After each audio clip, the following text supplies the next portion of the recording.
श्रीपादराजं शरणं प्रपद्ये. अध्याय 31. दशमहाविद्यांचे वर्णन. आम्ही रोज सायंकाळी श्रीपाद प्रभूंच्या आज्ञेने कृष्णेच्या अलीकडील तीरावर येऊन तिथेच वास्तव्य करीत असू. प्रातःकाळीच स्नान संध्या आटोपून पुन्हा श्री गुरूंच्या सानिध्यात जात असू.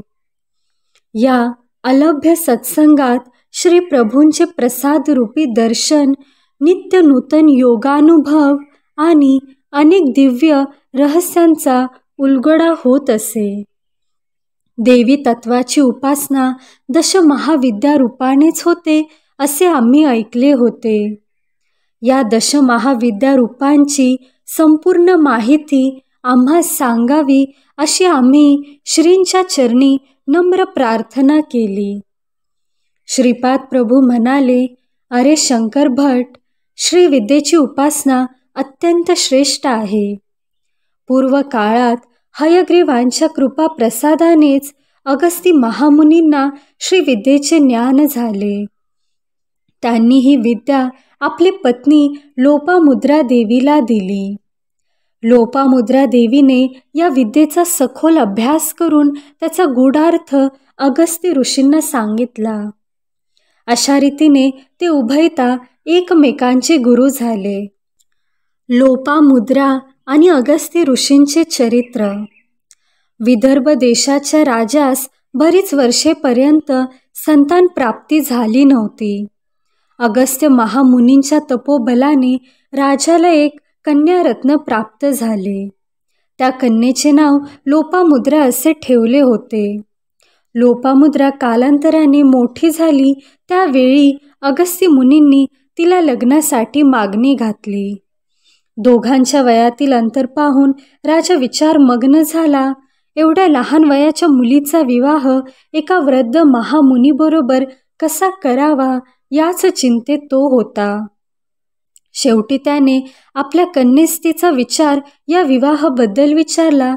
तेव्हा क्षणाचा सुद्धा विलंब न लावता ती म्हणाली, पिताश्री, मी अगस्ती मुनींसाठी जन्मले आहे.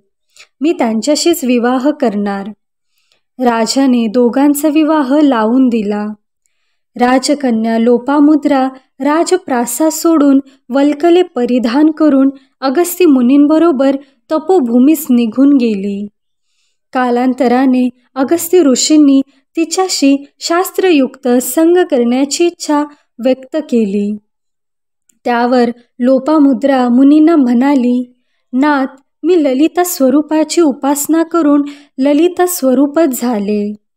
आपण सुद्धा शिवोपासना करून शिवरूप झाल्यावरच आपली इच्छा मी पूर्ण करीन. अगस्ती ऋषींनी घोर तपस्या करून शिवरूप प्राप्त करून घेतले. नंतर त्यांनी आपली इच्छा लोपामुद्रेस सांगितली. यावेळी ती म्हणाली, नाथ, मी एका राजघराण्यात जन्मले. क्षत्रियांना शोभतील असे धन, आभूषणे, रेशमी वस्त्र, सुगंधी द्रव्ये, सर्व उपभोग्य वस्तू असल्याशिवाय माझ्याशी संग करणे योग्य नाही. तेव्हा तुम्ही सर्व वस्तूंचा संचय करून तसेच आपणासाठी भरजरी वस्त्रे आणावीत. ही सर्व भोग सामुग्री आणल्यानंतरच आपली इच्छा पूर्ण होईल. धन संपादन करण्यासाठी अगस्ती मुनी इल्वल नावाच्या एका राक्षसाकडे गेले. त्याला आपल्या मायेने आपलेसे करून त्याच्याकडून धन, दागिने, वस्त्र, आभूषणे घेऊन लोपामुद्रेकडे आले आणि पत्नीची इच्छा पूर्ण केली. यथाकाली त्यांना उत्तम संतान प्राप्ती झाली. एकदा अगस्ती ऋषींनी आपल्या तपोबलाने संपूर्ण समुद्रच आपल्या कमंडलूमध्ये भरला आणि तो पिऊन टाकला होता. या अगस्ती महाऋषींनी विंध्याचल पर्वताचा गर्वहरण केला होता. अजून सुद्धा दक्षिण भारतात अगस्ती मुनींना एक महान सिद्ध पुरुष मानले जाते. त्यांची अनेक ठिकाणी देवालये आहेत. श्रीपाद प्रभू पुढे म्हणाले, मी जेव्हा कल्की अवतार घेईन त्यावेळी परशुरामासारखेच अगस्ती ऋषींना गुरुस्थान देईन. देवीची दशमहाविद्या. श्रीपाद प्रभू पुढे म्हणाले, काली हे दश महाविद्येतील प्रथम रूप आहे.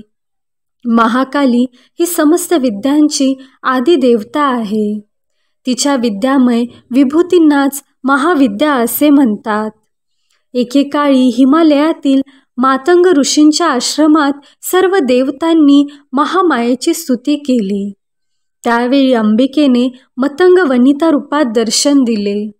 ती काजळासारखी काळ्या रंगाची असल्याने तिचे नाव कालिका देवी पडले.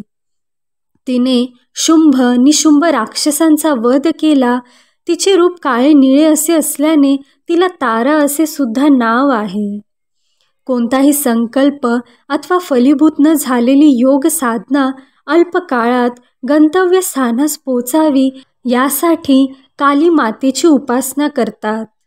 या साधन काळात काली मातेच्या साधकाच्या अंगाचा भयंकर दाह होतो, तो सहन करावा लागतो. दश महाविद्यातील दुसरे रूप तारा देवीचे आहे.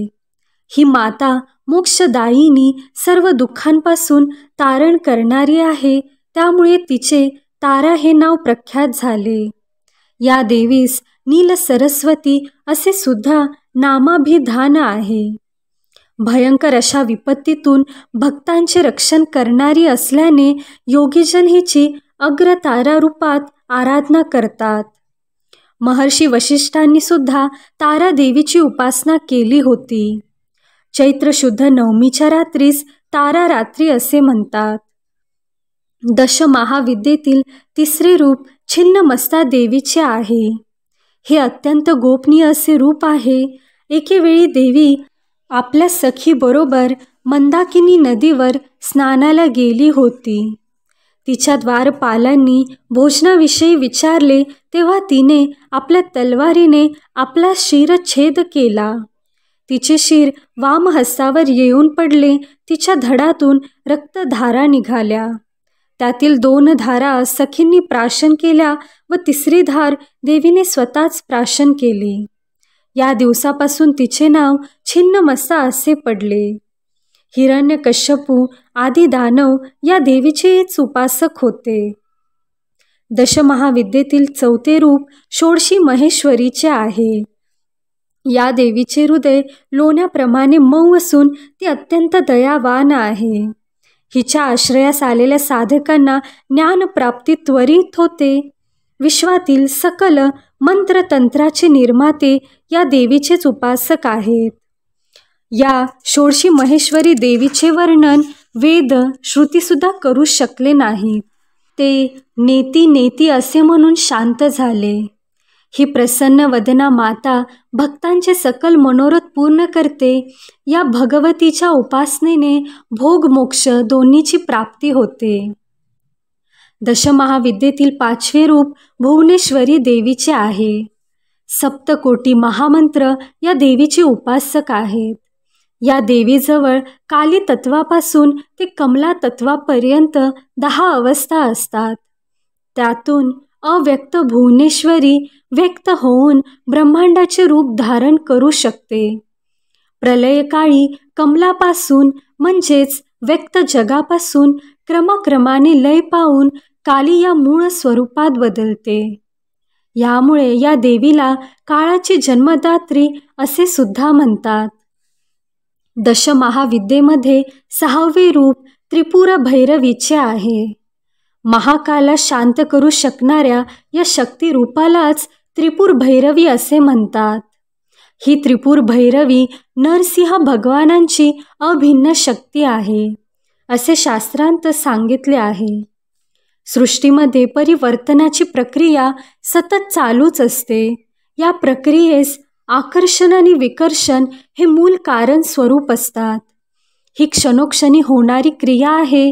या त्रिपुर भैरवीचे रात्रीचे नाव कालरात्री आणि भैरवाचे नाव कालभैरव आहे.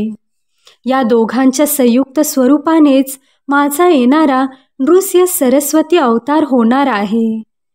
हा अवतार महायोग्यांसाठी त्रिपुर भैरवी आणि कालभैरवनाथ अवतार मानला जाईल. दशमहाविद्येतील 7वे रूप धूम्रावती आहे. ही धूम्रावती उग्र ताराच आहे. ह्या देवीस शरण जाणाऱ्या साधकांची सारी संकटे नष्ट होऊन तिच्या कृपाप्रसादाने सकल संपदा प्राप्त होते. दशमहाविद्येतील 8वे रूप बगलामुखी देवीचे आहे. ऐहिक पारलौकिक देश समाजाचे अरिष्ट निवारणासाठी तसेच शत्रूच्या शमनासाठी या देवीची आराधना केली जाते. विष्णू भगवान परशुराम हे या देवीचे भक्त होते. श्री तिरुमला क्षेत्रातील श्री व्यंकटेश्वर स्वामींनी या देवीची मातेच्या स्वरूपात आराधना केली होती. दशमहाविद्येतील 9व रूप मातंगी मातेचे आहे. मानवाच्या गृहस्थ जीवनास सुखी करून पुरुषार्थ सिद्धीस नेण्याची शक्ती मातंगी मातेचीच असते. या देवीला मातंग ऋषींची कन्या असे सुद्धा मानतात. दशमहाविद्येतील 10वे रूप कमलालया मातेचे आहे. ही सुख समृद्धी प्रदान करणारी देवता आहे. भार्गव मुनींनी या मातेची आराधना केली होती. या कारणाने तिला भार्गवी असे सुद्धा नाव लाभले. या मातेच्या कृपेने पृथ्वीचे पतित्व तसेच पुरुषोत्तमत्व या दोन्हींचा लाभ होतो. हीच देवी श्री व्यंकटेश्वर स्वामींबरोबर पद्मावती रूपात तिरुमला क्षेत्रात असते. श्रीपाद प्रभू पुढे म्हणाले, दशमहाविद्या स्वरूपिणी अनघादेवी आणि तिचा प्रभू अनघ म्हणजेच साक्षात दत्तप्रभू यांची अर्चना केली असता अष्टसिद्धींची प्राप्ती होते. प्रत्येक महिन्यातील कृष्ण अष्टमीस अनघाष्टमी मानून अनघा मातेची पूजा अर्चा करावी. या तुमच्या आराधनेने सर्व मनोकामना पूर्ण होतील. प्रभू पुढे म्हणाले, अरे शंकर भट्टा, तू रचलेल्या श्रीपाद श्री वल्लभ चरित्रामृताचे पारायण करून येणाऱ्या शुक्ल अथवा कृष्ण अष्टमीस अनघा अष्टमीचे व्रत करून 11 गृहस्थांना जेवण द्यावे अथवा त्यांना पुरेल एवढ्या शिधा सामुग्रीचे दान करावे. अशा पारायणाने व अन्नदानाने इच्छित फलप्राप्ती निश्चित होते. चरित्रामृताचा पारायण महिमा. प्रभू पुढे म्हणाले, श्री चरित्रामृत हा केवळ एक ग्रंथ आहे असे मानू नये. हा एक सजीव अशा महाचैतन्याचा प्रवाह आहे. तुम्ही याचे पारायण करीत असताना यातील प्रत्येक अक्षरातील शक्ती माझ्या चैतन्यात प्रवाहित होते. तुमच्या न कळत माझ्याशी भावसंबंध घडतो. यामुळे तुमच्या धर्मबद्ध अशा सर्व इच्छा माझ्या कृपेने पूर्ण होतात. या ग्रंथराजाला तुमच्या पूजा मंदिरात देवघरात नुसते ठेवले असता त्यातून शुभप्रद स्पंदने येतात. ही स्पंदने दुष्ट शक्तींना दुर्दैव आणणाऱ्या शक्तींना पिटाळून टाकतात. श्रीपाद श्री वल्लभांच्या चरित्रामृताची जाणतेपणे अथवा अजाणतेपणे निंदा केल्यास त्या निंदा करणाऱ्या व्यक्तीचे पूर्व पुण्यफल धर्मदेवता घेते आणि योग्य अशा जीवाला वाटून टाकते. अशा रीतीने श्रद्धावान गरीब भक्त भाग्यवंत होतो आणि अश्रद्धावान व्यक्ती गरीब होतो. हा अक्षर सत्य ग्रंथ आहे. याचे हा ग्रंथ स्वतः प्रमाण आहे. जिज्ञासू लोक याची परीक्षा घेऊ शकतात. मनात काही इच्छा ठेवून या ग्रंथाचे पारायण केले तरी चालते. आपले स्वतःचे जीवन शुद्ध करण्यासाठी अत्यंत श्रद्धा भक्ती भावाने या ग्रंथाचे पठण करावे. श्रीपाद श्री वल्लभांचा जय जयकार असो. अशाच आध्यात्मिक व्हिडिओंसाठी सबस्क्राईब करा अध्यात्मसार यूट्यूब चॅनेलला.